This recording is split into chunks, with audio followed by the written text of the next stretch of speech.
राधे राधे मित्रों, आप सभी का मेरे YouTube चैनल रोहित पाराशर जी पे हार्दिक स्वागत और अभिनंदन है। मित्रों, जीवन में अगर आप सुखी रहना चाहते हैं तो कुछ साधारण से नियम हैं, उसका पालन आप करें तो निश्चित रूप से आपके जीवन में सुख ही सुख रहेगा। दुख की भी एक सीमा होती है। जीवन में दुख भी आना बहुत ज़रूरी है, क्योंकि जब तक जीवन में दुख नहीं आता है तब तक व्यक्ति को जीवन जीने का असली ढंग जो है उसे प्राप्त नहीं होता है। लेकिन आपको लगता है कि आप सही कर्म कर रहे हैं, फिर भी आपको कष्ट ही प्राप्त हो रहा है। तो कुछ बातें हैं जिसको आप करके अपने उस मानसिक रूप से जो आप पीड़ित रहते हैं, मानसिक रूप से जो कष्ट प्राप्त आपको होता है, उससे आप दूर हो सकते हैं। सबसे पहले अपने दैनिक दिनचर्या को आप नियमित करें। किस समय आपको सोना है, कब जागना है, और जिस भी क्षेत्र से आप जुड़े हुए हैं तो अपने कार्य क्षेत्र पर आप समय से पहले जो है पहुंचने का प्रयास करें। जब आप समय से प्रातःकाल जागेंगे, समय आप अपने अनुसार निर्धारित करें। शास्त्र की दृष्टि से देखिए तो सूर्योदय से 1.5 घंटा पहले जो है हमें जग जाना चाहिए। लेकिन आधुनिक परिवेश में, आधुनिक समय में जो यह समय चल रहा है, लोग अपने कार्यों से निवृत्त होने में उनको विलम्ब हो जाता है। बहुत से लोग हैं, विलम्ब हो जाता है सोते सोते। अब तो हमारी तो आदत है 10 बजे सोने की, लेकिन बाकी लोग भाई 10, 11, 12 भी बज जाते हैं। तो आप प्रयास करिए कि सूर्योदय से पहले अगर जाग जाएं तो सबसे अच्छी बात है।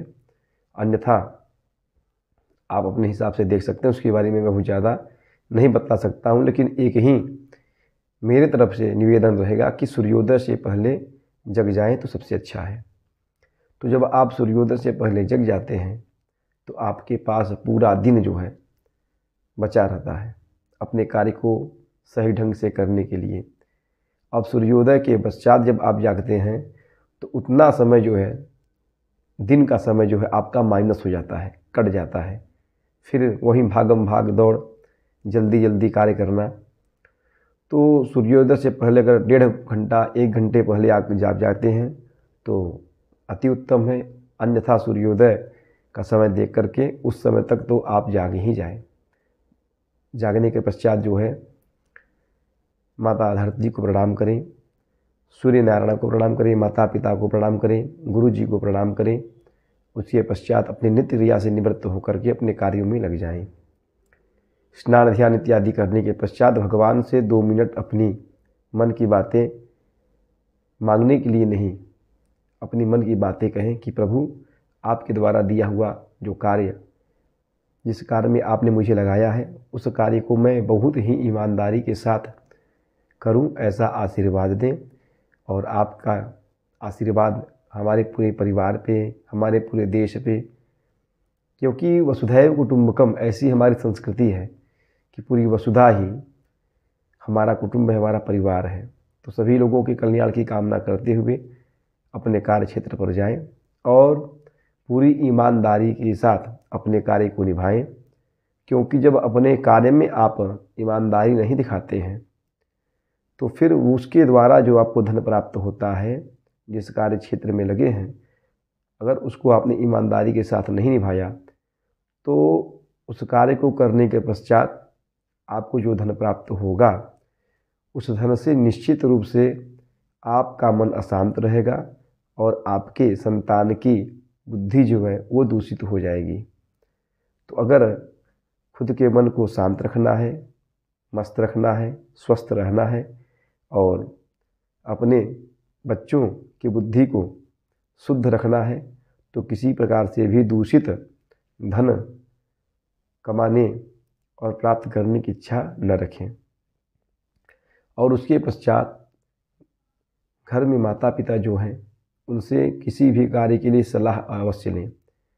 उनके पास आप कम से कम कितना भी व्यस्त से व्यस्ततम समय आपका हो, उनके पास 10 मिनट, 20 मिनट, आधा घंटा, 1 घंटा, जो भी समय दे सकते हैं।